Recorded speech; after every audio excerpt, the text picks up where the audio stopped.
Okay, today we discuss a new lesson under the title Correlation and Linear Regression. Of course, in this chapter, we direct our attention to the emphasis of the study of relationship between two variables. So in this chapter, we direct the emphasis to the study of relationship between two variables. Okay?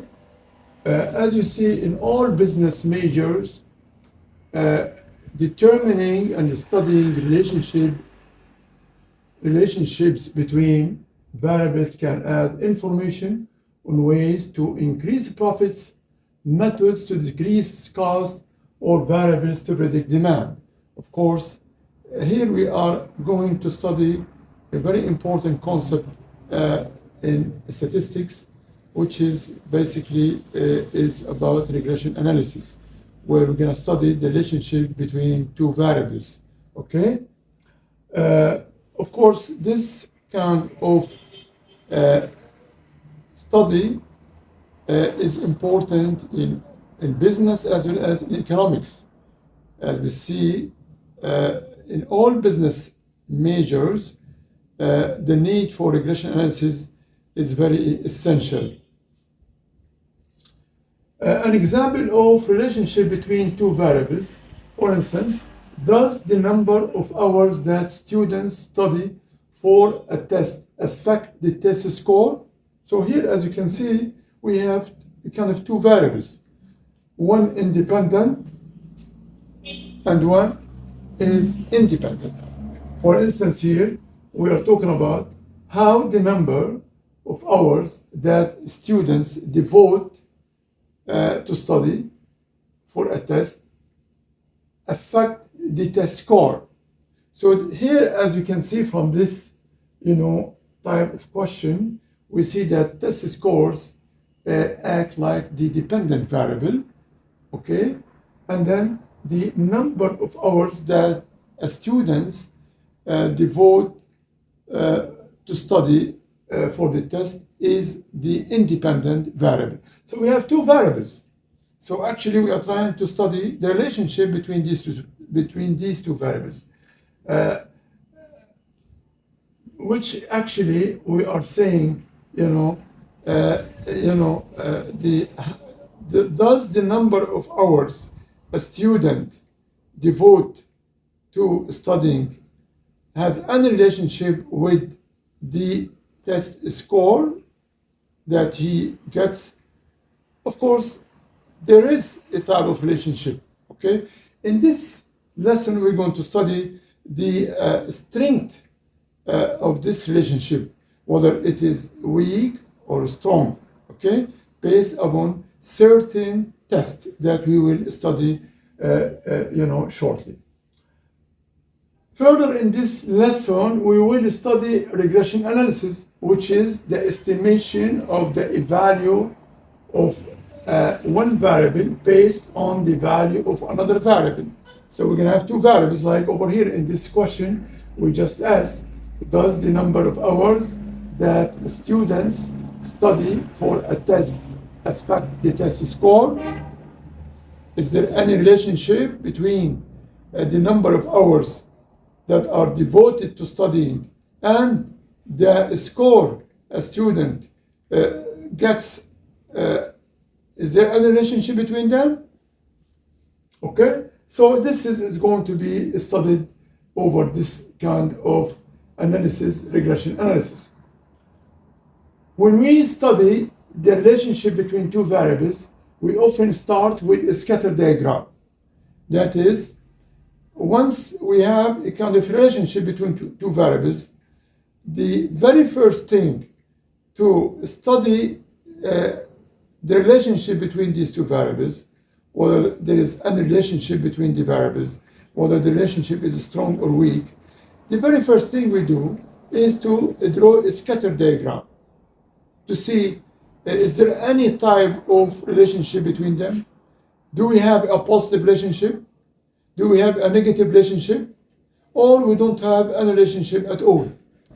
So the scatter diagram will show whether we have a relationship that is strong or weak between the two variables we are focusing upon. Scatter diagram provides a visual representation of the relationship between the variables.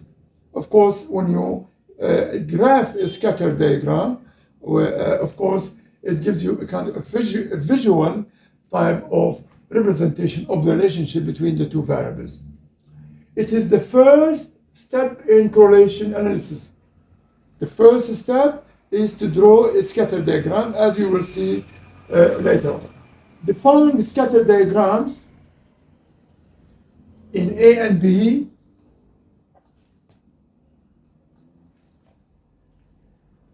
show whether the correlation between the variables is perfect positive or perfect negative. Okay? As you can see over here, we have two variables. X is along the x-axis and y is along the y-axis.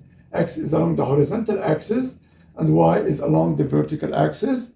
So as you see over here, that the line goes through all the points. So we have here the line is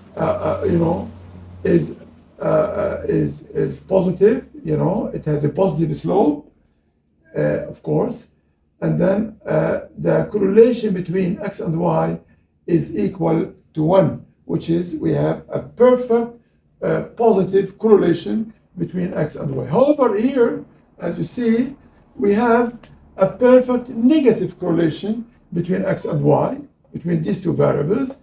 And why? The correlation coefficient, of course, we will study the relationship or the equation of correlation coefficient just shortly. Of course, is equal to -1, which indicates that the relationship or the correlation between them is not, of course, is perfect negative.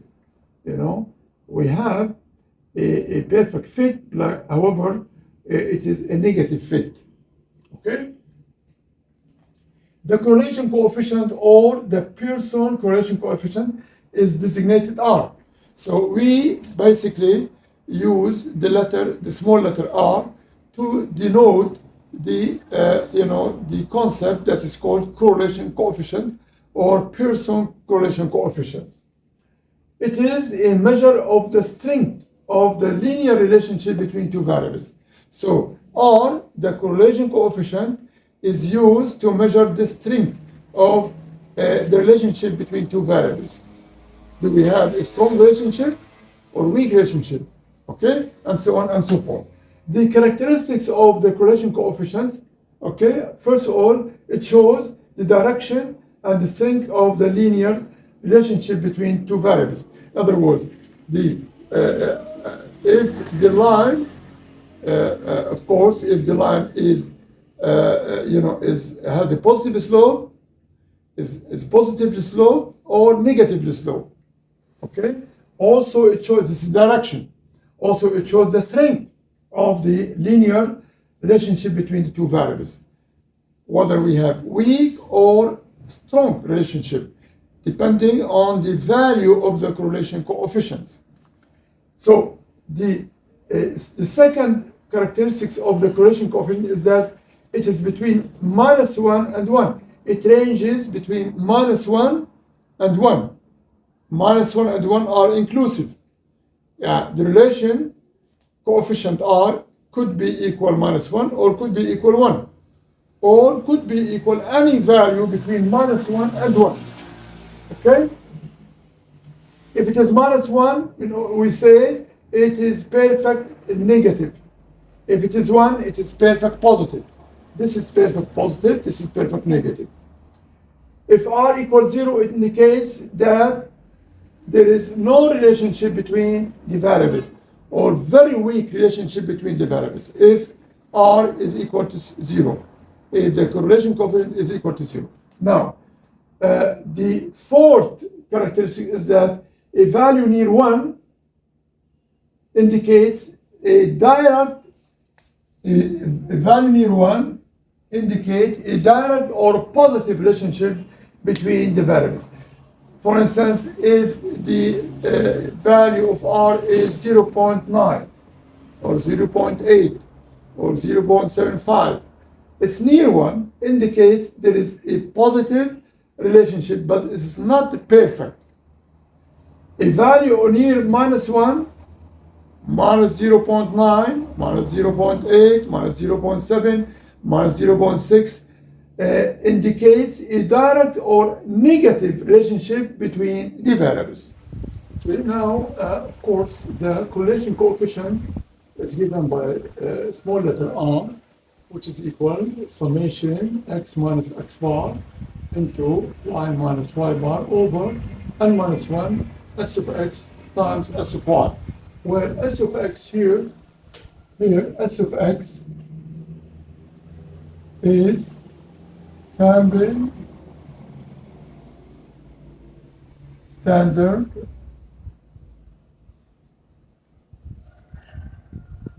deviation.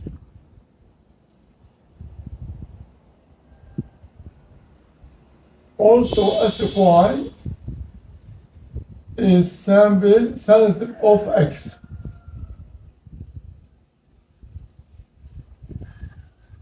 Sample standard deviation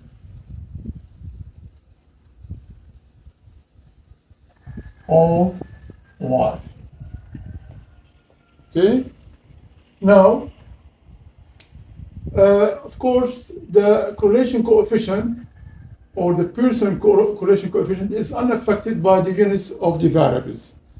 No matter what units you use for the variables, the answer of R is unaffected. Now, let's give an example to illustrate some of the concepts we have already discussed, such as the scatter diagrams, the correlation coefficients, and see exactly whether, when we discuss a relationship between two variables, whether we have any correlation between them or not, whether we have a correlation between the variables or not.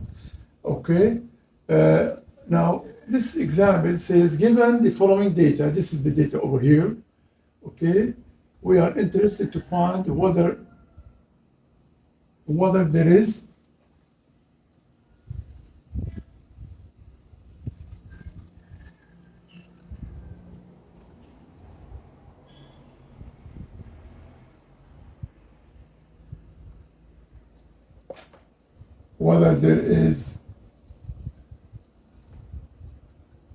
an relation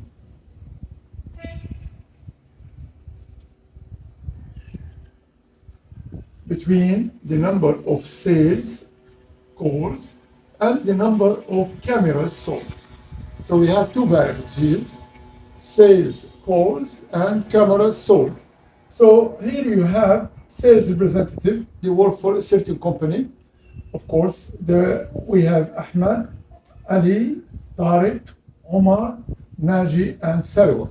Those are sales representative, and they actually, what they do, they just make calls, to see through these calls how many cameras they can sell for the company. Now, of course, Ahmed make 30 calls.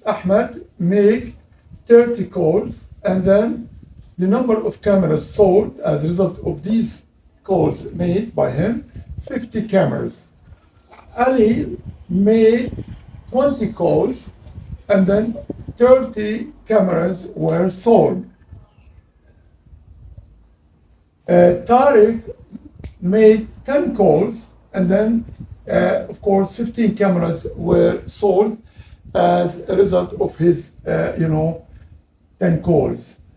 Omar made 20 calls, and then he was able to sell 40 cameras. Naji made 10 calls, and 20 cameras were sold as a result. Sarwa made 30 calls, and 60 cameras were sold. Now, this is the data we have. We need to see whether there is any relation shift, of course, between the number of sales calls and the number of cameras. Do we have a relationship between the number of sales calls and the number of cameras sold? We will see. The questions we have, of course, 4 questions based on these, problem and this, data we have. What is the dependent variable and the independent variable? Draw a scatter diagram. Determine the correlation coefficient. Interpret these statistical measures. It means the correlation coefficients. So, first of all, as you see over here, that the number of cameras sold is the dependent variable, and the number of sales calls is the independent variables. As you see, the number of cameras sold, of course, for every value of sales calls, we have many outcomes of the cameras. For instance, 30, if the value of sales calls 30, we can have 50 and we can have 60. Okay, so the number of cameras sold is the dependent variables. Okay, it is the variable that is being estimated or predicted. So it is random. The number of sales calls is the independent variable. It's the predictor. Okay, it is the predictor. It is the predictor variable. It provides the basis for estimation. Okay, we choose a value, so it is not random. We choose that value. Okay, so it is not random. Now let's, of course, read exactly what I have already said. The dependent variable is the number of cameras sold. It is the variable that is being predicted or estimated. Notice that the dependent variable is random. That is for a given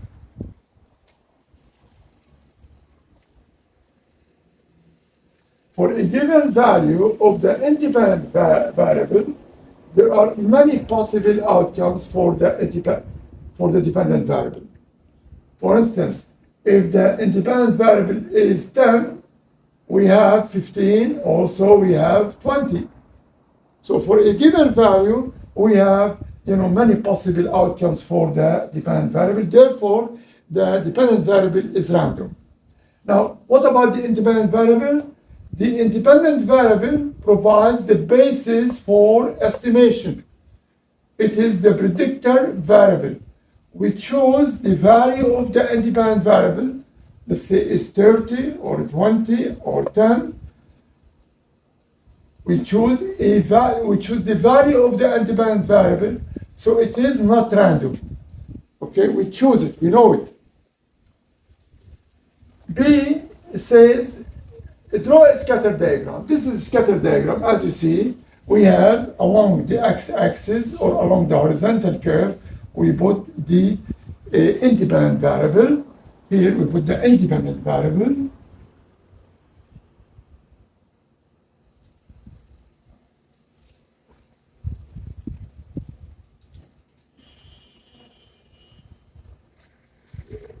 And along the vertical axis or y-axis, we put the dependent variable, which is cameras sold.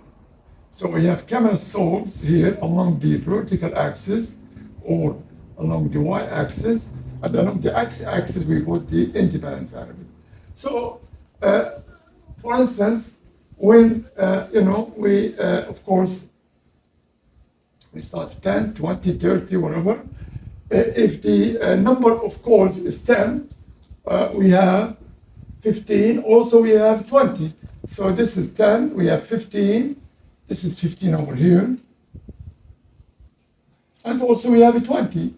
When the number of calls make 20, we have, of course, 30, and we have 40, 20 and 40. When the number of calls made is 30, we're going to have 50 and we're going to have 60. As you see from this scatter diagram, that we have a kind of positive relationship between the number of calls and the number of cameras sold. When we increase the number of calls, we see that there is an increase in the number of cameras sold. So we have a kind of a positive relationship. The scatter diagram gives us, of course, that there is a positive relationship between calls made and cameras sold. Okay, now, as you see, the scatter diagram shows graphically that the sales representative who make more calls sells more cameras. This has been seen from the scatter diagram. The sales representative who make more calls will be able to sell more cameras. For instance, when you make 10 calls, you sell 20. However, when you make 30 calls, you sell 50 or you sell 60. So more calls, more sales calls, more cameras sold. Now, C, determine the correlation coefficient. This is the correlation coefficients. We need to, of course, find the value of this correlation coefficients. Of course, this correlation coefficient consists of summation of the difference of x bar from x and y bar from y, divided by two important variables, the standard deviation of x and the standard deviation of y. So first we have to calculate the standard deviation of x and the standard deviation of y. So here, of course, I began by doing this to find the standard deviation of x. So first I have to calculate the variance of x. So this is the variance of x, summation of x minus x bar squared over n minus 1. We come up with this, range. We have a column of the variable of x. We have a mean. We have x minus x bar. We have x minus x bar squared. Of course, the summation of those, we come up with these numbers, 400. We divide it by n minus 1, we come up with 80. So 80 is the of course, the variance of the variable x, the independent variable x. Now, the standard deviation of x is 8.9. The same thing I do for y. As you see y, we arrange the numbers, the observation in the column, y. Underneath this y, we have all the observations. Then we put another, heading y bar. It includes the mean of the values of the dependent variable. And then, we have a heading for y minus y bar. We come up with the difference of y minus y bar. And then we square another heading of y minus y bar squared. We square all those values. We come up with the summation of all those of the values in this, underneath this heading. We come up with 1520.8. This is the variance, okay? This is the variance, of course. And we divide that over 5.